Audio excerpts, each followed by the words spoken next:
Welcome to the Fibromyalgia Podcast. I'm Tami Stacklehouse, fibromyalgia coach, author, and founder of the International Fibromyalgia Coaching Institute.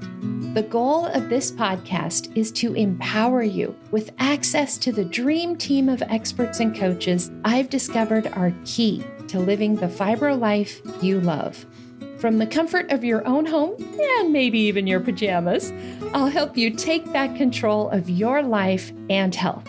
To help out with fibro fog, I always include full show notes and additional resources at fibromyalgiapodcast.com.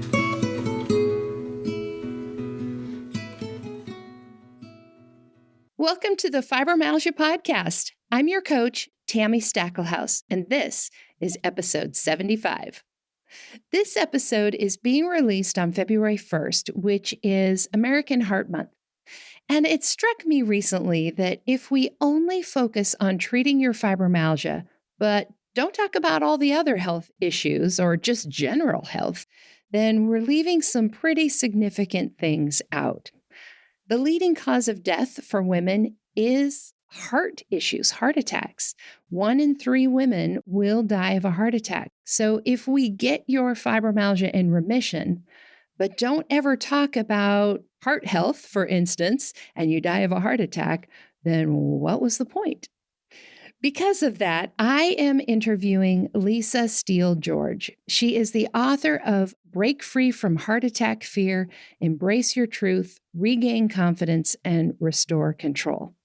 As a heart attack survivor herself, Lisa knows how challenging it can be to move through the shock, fear, and denial of having a major health crisis. In her case, there was plenty of advice available from the medical community on how to recover physically, but much less support available for the emotional and human perspectives.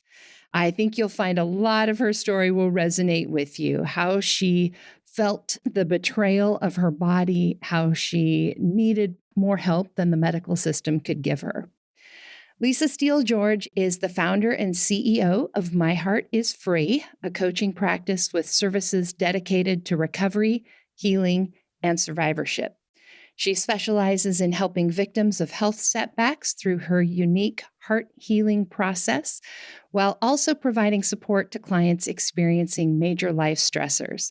Lisa firmly supports taking the proper time to recover emotionally and physically from life's unpredictable traumatic challenges, which allows proper healing and moving on to live a vibrant life. Lisa finds joy in rescuing dogs, traveling, water sports, Jeep adventures, and collecting cool coffee mugs, along with just spending time with her 2 adult children. Lisa shares several resources in this interview to help you check your own heart health, some assessments that you can take. We will have links to all of those resources in today's show notes.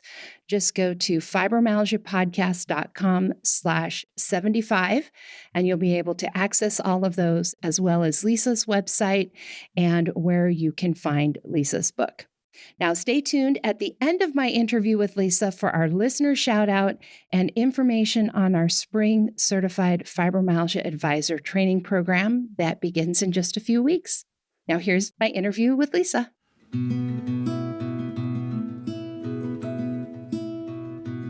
Hi, Lisa. Thank you so much for being here. I have been so looking forward to our conversation. So welcome. Thank you so much, Tami, for having me. It's taken a while for us to coordinate, but it's been well worth the wait. Thank you. Definitely, definitely. So as I mentioned to you, this episode is coming out on February 1st. So it's American Heart Month. And what better thing to talk about than heart health during Heart Month, right? And I know you've got your own story, but before we get to that, I would love for you to just share some statistics. I mean, I'm here, running a podcast, a fibromyalgia podcast. So why are we talking about heart health? And it's because it's so important in women's health. So could you just share real quick some of that? Yes, I'll share with you a couple of statistics that will probably blow your mind and most of your listeners' minds. 1 in 3 of us women will die of a heart attack. 1 in 3. And it is the number one cause of death globally for women, more so than all the other cancers combined and added up together, even including breast cancer. So it's a morbid and negative and sad thing to think about, that when you're standing in a room and you're talking to two other female friends, that one of you will die of a cardiac arrest or a widowmaker or some other type of heart problem. But it is indeed facts and not myth. Yeah, that's pretty sobering. And, if you think about it, there's at least three of us here right now, you, me, and the person listening.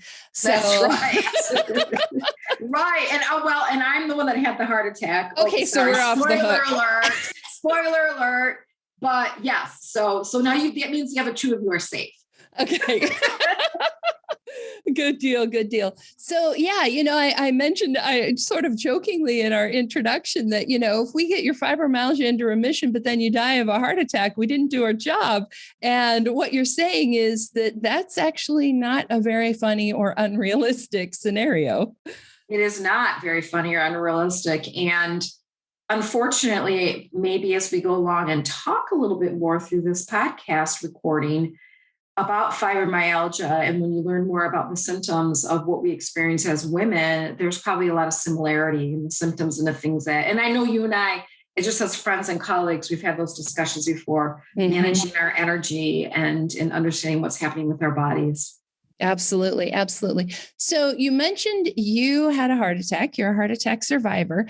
And Right. I know that there are bits of your story that always reminded me a little bit of my own. So why don't we start with that, just so our listeners know who you are and know a little bit about where you're coming from as we go into some of your other information. Oh, sure. I would love to share a little bit of my story. So I'm 59 years old. And I did have a heart attack 3 years ago now. It was when I was 56 years old, almost 3 years ago. It was right before COVID, right before we went down, before we went into lockdown. It was December of 2019. And not so unfamiliar with most females that are heart attack survivors. I too was one that had symptoms probably going on for 1 or 2 months prior, but did not give them the attention that they most likely did require. Because we as women, as you very well know, especially in our 40s and our 50s, with all of the other responsibilities and priorities that we have in our life, we tend to push through whatever situations we have, any types of pains, any types of aches, anything that might be happening to us. We will be most likely coming up with some type of reason why it's happening, or give ourselves the time. I just need more rest. I need some quiet time. I need to eat better. I need to do this. I need to do that, and everything will go away. When in reality, for a lot of women that have heart attacks and have been pushing off or ignoring or rationalizing symptoms, probably should have gone to urgent care or seen a doctor to talk about this. So I am not that unusual in retrospect. Now, of course, at the time that I experienced my heart attack, it came as a real shock and really, really rocked my world. I was in the hospital for a week. I was completely numb and in shock from the experience because it wasn't supposed to happen to me. These are not things that happened to me. I was a yoga instructor for 10 years. I was in great physical shape. I had been going to a holistic and integrative doctor every 6 months for the last 5 years as I went through perimenopause to have my numbers checked, my cholesterol checked, my HDL, my triglycerides. I was always very good in my numbers. So from a scientific perspective and on paper, I looked like someone that would be very unusual and very low percentile for me to have a heart attack. So again, that fed into my rationalization when I was severely fatigued and having some aches and pains and not understanding what was happening. I would easily rationalize it as I must have a head cold coming on. I must be achy. Maybe I'm getting the flu. I must be maybe just overworking and putting too many hours into work and I need more rest. But when those things go on for over a period of time, more than a week or two, and you don't see any reprieve, then it's definitely situations that you need to see your doctor. Yeah. Wow. How scary that must have been, right? To like, I mean, you were doing all the things you were supposed to do. Doing all the things. Yeah. I had just gone to a Michigan State football game on that Saturday morning with a couple of friends. And then that night I got home and I was really, really chilled. And I had this ache in my shoulder and my neck that I hadn't had ever before. And oh my gosh, it must have been the bleachers at the football game. Must have been me sitting there or not sitting or not getting enough, whatever. But it just wouldn't go away, wouldn't go away. And I woke up the next morning and unfortunately I was lifing. You know the term lifing, when things come at us and we continue going through our life. My brother's mother-in-law had passed away. So the next day, that Sunday, was her funeral. So I didn't sleep very well, but of course I'm going to the funeral. Right. And still had that ache and pain. I was still chilled. I was still like, didn't have an ounce of energy. Went to the funeral, got home, and that's when I had severe difficulty breathing. And I told myself, well, I really must be getting sick. And this was before COVID, right? So, so imagine if it was now. 2 months before lockdown, 2 months before. So it was in November of 2019. So you're kind of hearing about COVID, not really, but at the time, now that I think about it and that you asked that question or bring it up, there was this really bad flu that was going around that no one could get rid of. And the cough lasts forever. I see, because we had COVID at that time, but we didn't know. Right. I thought I was coming down with that. And that's why I couldn't breathe. When in reality, when they say you have trouble walking a short distance and short of breath, that's very indicative of a blockage. Mm-hmm. Yeah. I know fibromyalgia wise, some of what you're talking about, there's some overlap there, right? And the fatigue, strange pains, the part of your neck and shoulder that hurt, that's very classic, fibro area for us to hurt. So just between you and me, let's just talk about what some of the symptoms are, heart symptoms are for us to watch out for. And I can talk a little bit about the fibro symptoms, and maybe between the two of us, we can kind of get some clarity on this is more than just fibro. It's time to go to your doctor versus maybe it is still just fibro and we don't need to go to the doctor. Oh, I love this. This is going to be good. Okay. So the first thing you would want to do, obviously, is know your body very, very well. And I'm sure that is a skill set that you work with your clients 100% to do is knowing your body. And that's a skill set that I work with my clients as well, my heart attack survivors or people that have heart conditions. Knowing your body very, very well and being able to decipher between what is new and what is not new. And when something is new, then the bell should go off. Mm-hmm. Recommending that people go to the Mayo Clinic link and website and take their cardiac risk for heart disease assessment, so they know that if they do or do not have any risk factors. So you want to look at the risk factors, know what they are for heart disease, and be able to eliminate that, or at least know what you're dealing with. I'm going to pause you there real quick. And just to let everyone know, we will have the link to that on today's show notes. It's fibromyalgiapodcast.com/75. We'll have that link there if you want to go take that assessment. Excellent. So let's assume that you are a person that knows your body well, or you are in the process of knowing your body. Let's assume that you've taken the cardiac heart disease risk factor little quick quiz through the Mayo Clinic, and you know if you have any risk factors. Let's assume that, again, another assumption before we dive into it, but that you know your numbers. You have to know your numbers, know your blood pressure, know your cholesterol, know your triglycerides, know your HDL, know your LDL, all those kinds of things. And so let's say you know all of that.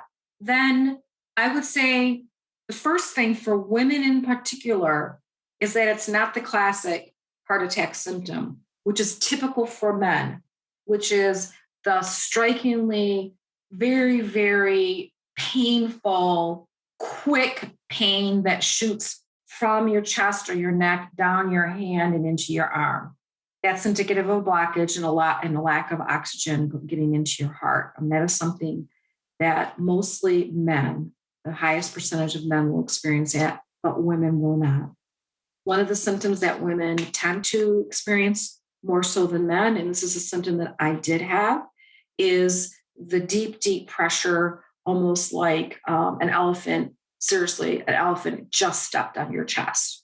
So if you feel that, and you will know, this is not like, well, will I know if the elephant? Oh my God. Yeah, you know when an elephant is stepping on your chest. You'll know that. And that is not a fibro symptom. Oh. So just to be clear. Good. Okay. Yeah, I haven't done my homework on fibro. I'm sorry. I must not to have it, but there you go. That's a very clear one. It does remind me a little bit about the way people describe asthma sometimes. So there might be some clarifications, but it sounds like the way you're describing that, and I have asthma. My asthma symptoms typically come on because I've done something. Right. So it's like after exercise or being out in the cold or, something like that. And it also sort of builds like that elephant is putting his weight on and then slowly increasing. But the way that you just described that was like, bam. It's bam. It's bam. Bam, bam. Thank you, ma'am, kind of thing. It's not slowly building. And then the breathing, I don't know how the breathing is different from an asthmatic person, but if you do have a blockage and it's getting worse over a couple of days, like I noticed it the day before and the evening before my heart attack, that I was having difficulty breathing and getting a deep breath and getting the fulfillment of breathing. And being a yoga person, I know how to do my breathing, but you just can't get that breath in there. You just can't get satiated. You can't get the oxygen to the blood because you have a blockage somewhere. Mm-hmm. So I don't know. Is that a fibromyalgia symptom? Not so much fibro, but that does a little bit sound like asthma. But again, like if you're at that stage of things and you're an asthmatic or having a heart attack, either way, you're pretty safe to get some help with that. Okay. Yes. Either group of those things. I mean, yes, with asthma, we've got our inhalers, but if you're at the point where you're literally having trouble breathing, getting air, getting oxygen, then you would want help with that, even if it was asthma. And then connecting the dots again, connecting the dots like, okay, I'm having trouble breathing. Okay. I have this odd pain in my neck, my shoulder I've never had before. Okay. I feel this, I feel that. Connecting and say, this really isn't fibromyalgia. This isn't asthma. This isn't, but then again, we get so busy pre-COVID. I think a lot of people are a lot better now in terms of not being so busy that they're not paying attention. But we can be so busy and so distracted with life and life demands that we're not being mindful enough of really what it is and being able to connect the dots. Because as women, especially, we're busy connecting the dots for so many other people in our life. That is the truth. We're worried about everybody else and we're last on the list. So what kinds of things did you experience in the days or weeks leading up to your heart attack? Or was it pretty much just those couple of days? Was there any earlier warning signs? This is so interesting of a question. Because the way I'll answer this question is from a physical perspective and physical manifestations, right? It really wasn't until probably 24 or 48 hours prior to my heart attack that I had the physical manifestations or symptoms. But up to that, the month or two before, I had what I dedicate in my book to chapter 9, step 6 of my heart healing process, unpack your crap. I had 3 or 4 very, very major stressful crisis situations happen in my life. So again, this is a connecting of the dots, right? Where, okay, we have the physical aspect, we have the spiritual, and we have the mental, the emotional. So what is it that's going on in your life? Because stress does play a huge role in our chronic disorders and in a heart attack. So I assume that's the same for fibromyalgia. Oh, 100%. Yep. Stress management. I mean, the more we know, the more we know, right? The more we realize how big a role stress plays in so many things. But with fibromyalgia, we tend to get stuck in fight or flight. And so any little stressor can flip that switch, and then we have a really hard time getting back out of it. So somebody might, cut you off in traffic, in the morning on the way to work, and you're stuck in fight or flight all day because we have that a hard time getting back out, which is why it's so important for people with fibromyalgia to have those stress relieving tools in their toolbox, right? To help them get back out of that. So yeah, 100%. It is a huge factor. I remember reading your book was one of the first books I read right when I was healing and recovering from my heart attack. And I had joined the author incubator. And it was difficult to find books written by women that had experienced what they are writing about. So me, heart attack survivor, you, fibromyalgia, and B, wrote it from a medical perspective because you had contributors, but wasn't necessarily a doctor themselves. Right. So for me, the ultimate respect was with you because I knew when I read your book and the things that I would learn about reducing my stress in my life to help me not have a second heart attack were exactly the same as what you need after heart attack as you do for fibro. So you just reminded me of that when you said that. Mm-hmm. Excellent information. Yeah. Now I know that's one of the things that I mentioned in the introduction when I read everybody your bio was that you really experienced a lot of help helping you get better, which isn't the same with fibromyalgia. Sometimes we have trouble getting that help, but not so much help when it came to like the emotional healing or dealing with the long-term effects, like not just the physical medical part, but like the everything else, the mental, the spiritual, the emotional. Share a little bit about that, because that I think everybody is going to be able to relate to. Sure. And I imagine that a bit of what I'm going to share with you about that, the sentiments I share probably lead over into the fibromyalgia area as well for people. I don't want to say women, but for people that are challenged with fibromyalgia in their daily life, right? Mm-hmm. Yeah. So for me, I'm a big journaler. And I started my journal in the hospital. I was in the hospital for over a week after my heart attack. And I was learning all sorts of things, as you can imagine, from the medical and the scientific perspective, which is what I'm sure fibromyalgia, do we say victims or? I don't like that word. No, fibromyalgia. I usually use the word patients, I mean, I am so sorry. A lot of people use the word victim when it comes to heart attacks, but yes, I can totally see that, right? Because it almost seems like a heart attack is something from the outside that happens to you, right? So interesting. Yeah.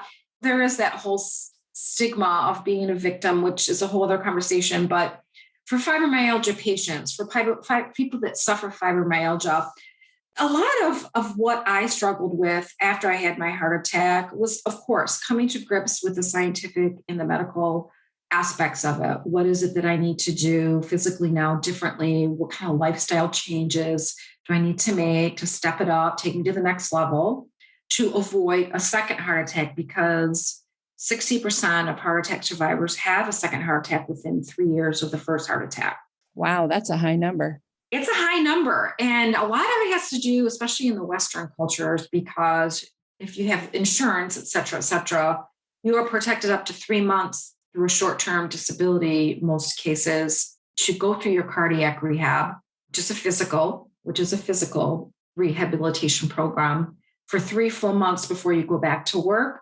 But 9 out of 10 heart attack survivors will go back to work after 2 weeks. Wow. And the reason they go back after work after 2 weeks is because by that time, you've rested from the heart attack, you're home, you've gotten on any medications, your stent is in place, your blood flow is in action, and you're probably feeling the best that you have felt in maybe months, weeks, years, because you got that oxygen going again. So what do people want to do, especially in the Western culture? Pop right back up and get right back into the hamster wheel, right? Mm-hmm. But I took the 3 months, and things I was struggling with, to get back to your original question, Tami, is is mostly embracing my truth about why I had this heart attack, what really caused it, regaining confidence in myself as a woman, as a professional, as a sexual being, as a neighbor, as a mother, as just a human being. And then being able to restore control in my life, knowing that it is okay to go for a walk now. I'm not going to fall over, having the confidence to do these things again.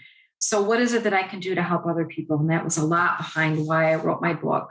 And I created the 10-step heart healing process, was to help people not only take the physical aspects of it, but also combine it with the emotional and to get on their path of recovery and ultimate healing. Mm-hmm. I think that's so good. So often let me just back up and say, this is my story. Yes, do it. Here. My story was my body had betrayed me, Yes. And how dare you not do these things that I want to do. Right. And it just sort of like gave out on me. One day decided, nope, can't do that no more.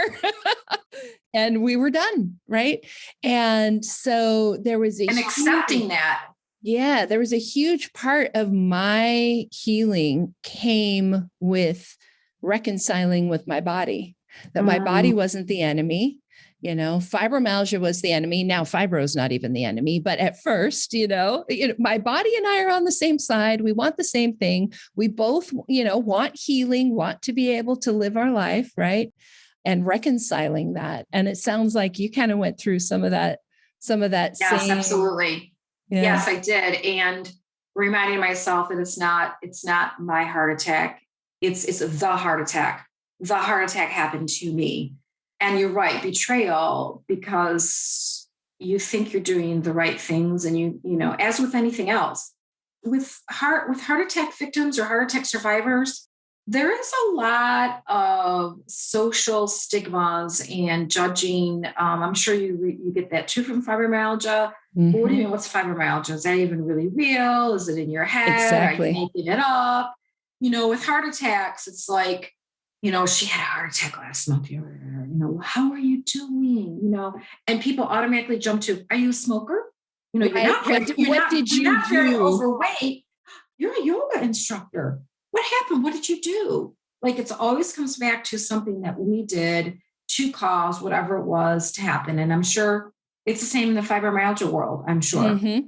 Oh, yeah. And because fibromyalgia is a chronic illness, there is no cure.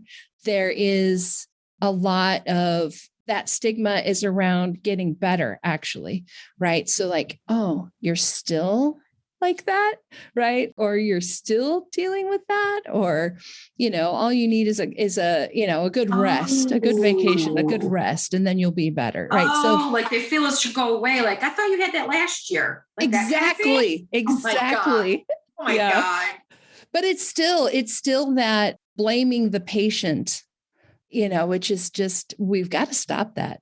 We've got to stop blaming people for things like that. I mean, not saying that there aren't things that we do that contribute to the problem. I mean, for sure, I can point to lots of things that I did that contributed to me having fibromyalgia. Mm-hmm. That's not the same as saying my fibromyalgia was my fault.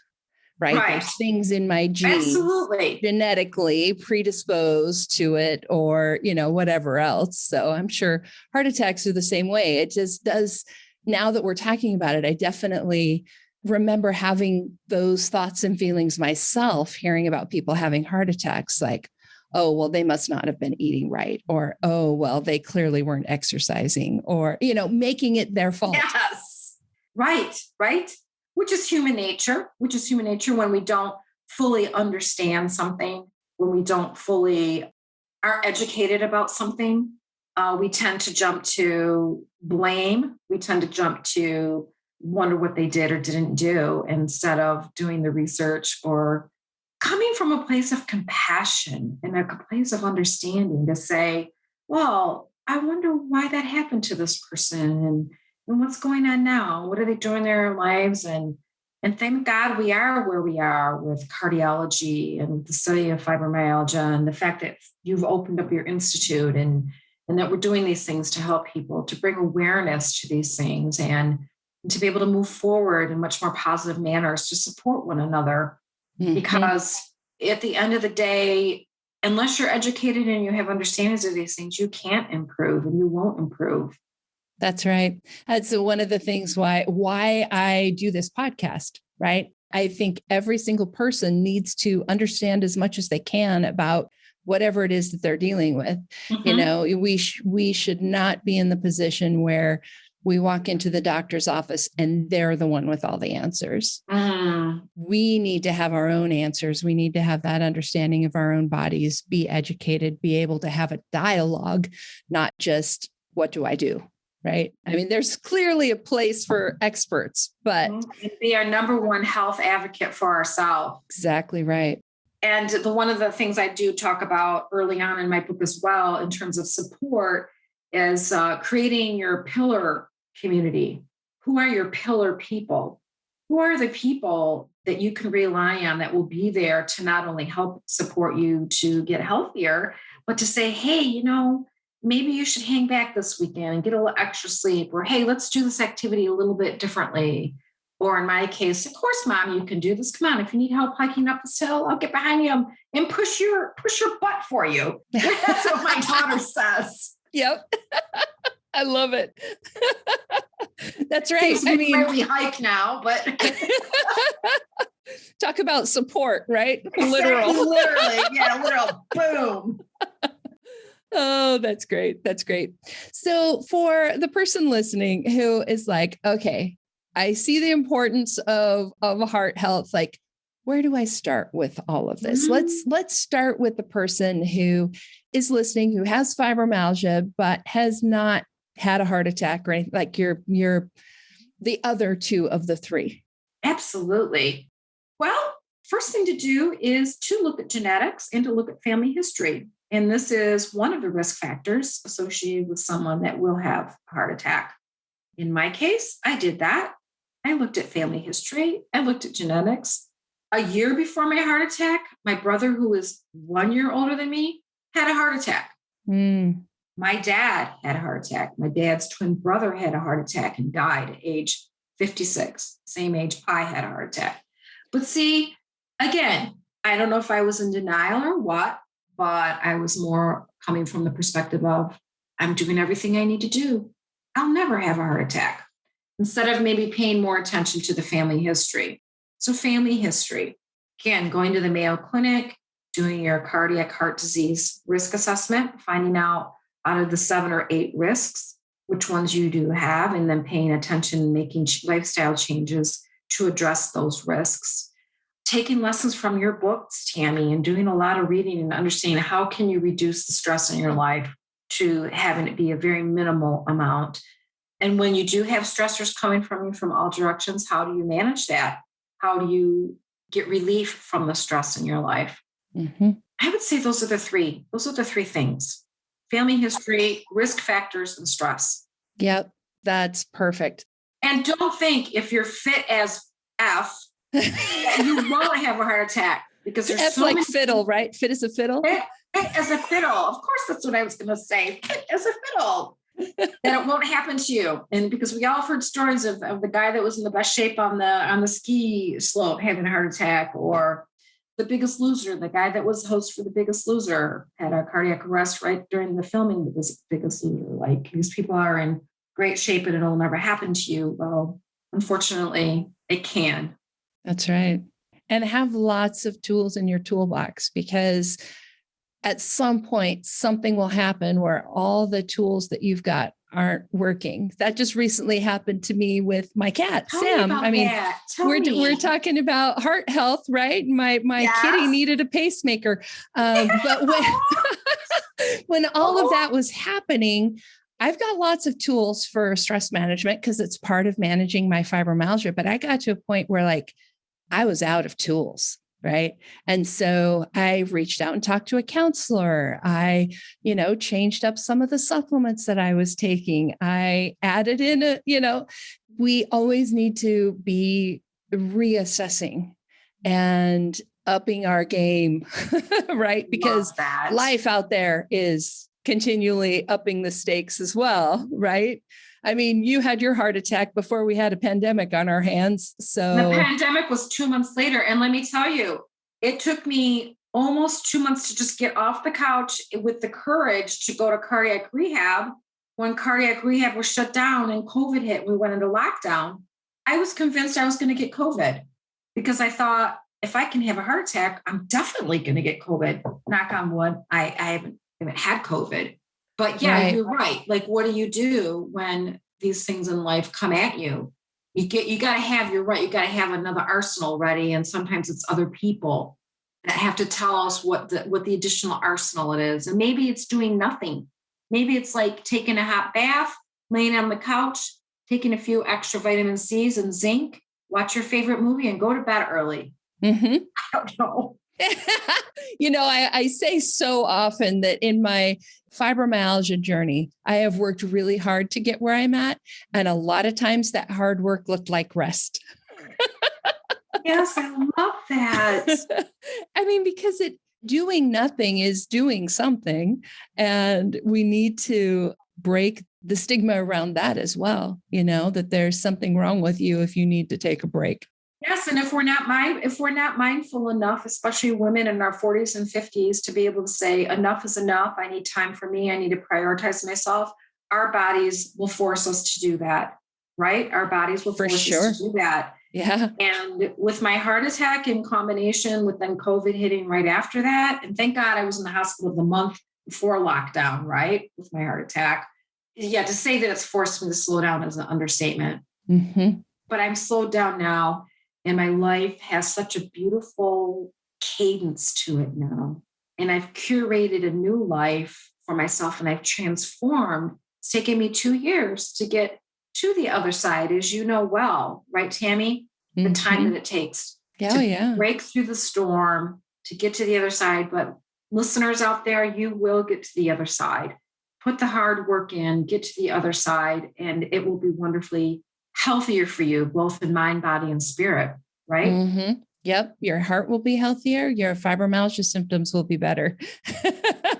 Definitely. Right? I love that phrase that you just used about curating your life, because that just so resonated with me, because I have absolutely designed my life to support me in absolutely the best way possible. And I know there are lots of people, that there are lots of people out there who think that they can't do that, or there may even be some people who can't do that. All you single moms out there who are working your asses off and taking care of your kids, I see you, I hear you. But at the same time, there probably are some changes that can be made. There's probably little tweaks here and there. And sometimes when we're in the middle of lifing, as you said earlier, we can't see that. And I think that that's one of the things that's so valuable about having a coach, working with somebody else to give you that other perspective and maybe share with you some new ideas. I imagine that's part of what you do with your clients as well. Yeah, I do. I help my clients go from a state of feeling completely out of control and lacking confidence and where do I go here, and completely overwhelmed with what's been thrown. Their world has been just completely turned upside down from the heart attack situation, and working with them to curate, working through them through recovery, healing, and curating the life that they want. It is a very beautiful journey. It's a very divine journey that is for the heart, the body, and the mind, because again, we talk about stress and we talk about the emotions that can contribute to these kinds of challenges that we have. But the thing that you said regarding curating our days, I do believe too, that no matter where we are in life, maybe we're living in a multi-generational family now, as expensive as housing is. Maybe we're taking care of our parents that are aging. I've gone through that and survived that. But maybe we have our parents living with us. Maybe we have children that we're trying to raise. All these things are going on.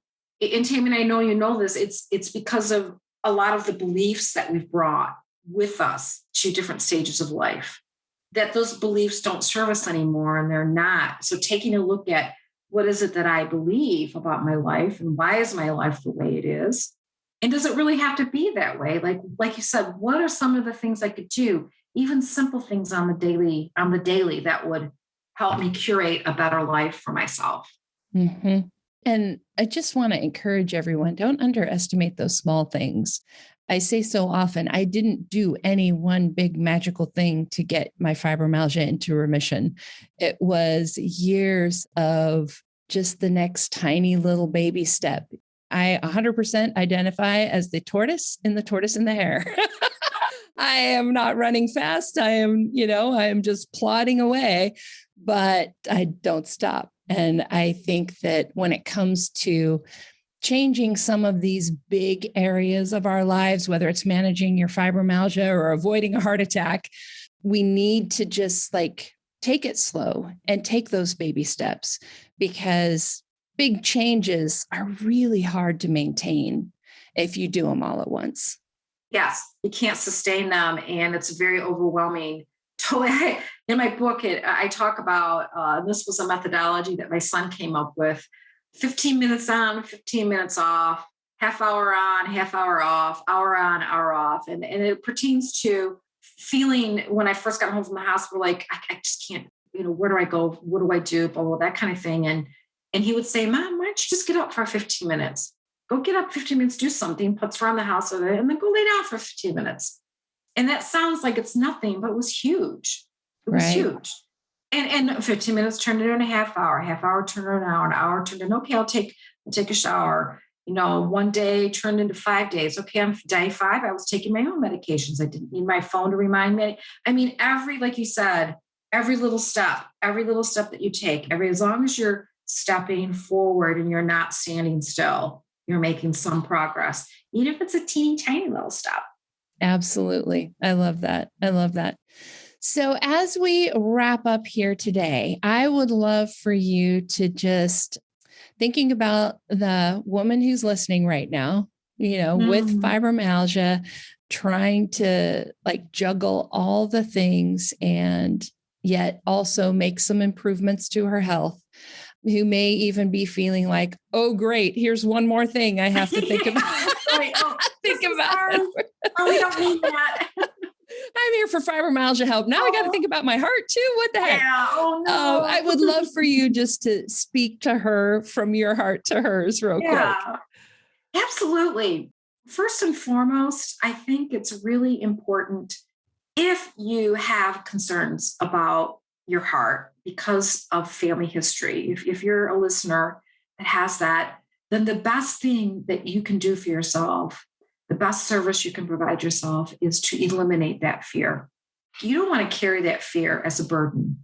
So if you have a family history, then take a look at the risk factors. Take a look at some of them that you may be having some challenges with, and hit them head on. Know your numbers, work with your doctor, and hit them head on to make sure that you're doing what you need to do to reduce the risks.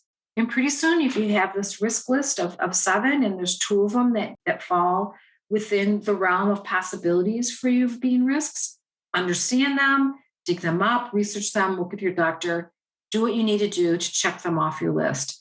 Alleviate any fear that you have of having a heart attack.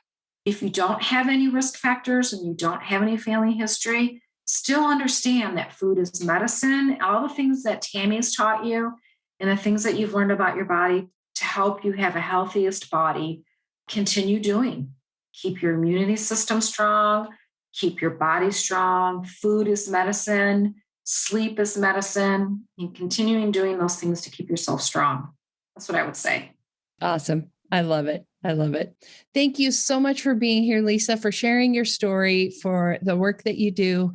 We will have links to your website and links to your book on our show notes today. So go to fibromyalgiapodcast.com/75 if you want to connect with Lisa, if you want to grab her book.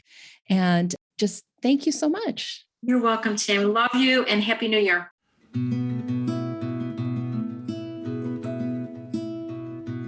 And that wraps up my interview with Lisa Steele George. I hope you got some great information out of there. And please go to today's show notes to use those links to get to the Mayo Clinic assessment, to figure out what your heart attack risk factors are and what things you might need to be working on. We've got those at our show notes page, which is fibromyalgiapodcast.com/75, along with links where you can connect with Lisa and grab her book. Now, I've got our listener shout out for you for this episode, and this was a private message I received on Instagram, so I'm going to leave this one anonymous. She says, "Hi, Tami, you just made my life better when I discovered your podcast. I can't wait to hear more. It brings joy to listen to a powerful, positive, and well-informed voice. Thanks." And thank you so much for sending this in. Your love notes I receive from you make such a difference to me and encouraging me to keep going and keep working on the podcast. So thank you. Now, I have a quick announcement for you. Our Spring Certified Fibromyalgia Advisor training program begins in just a few weeks at the end of March. In our next episode, episode 76, I'm going to be sharing interviews with the women who have just graduated from this training program.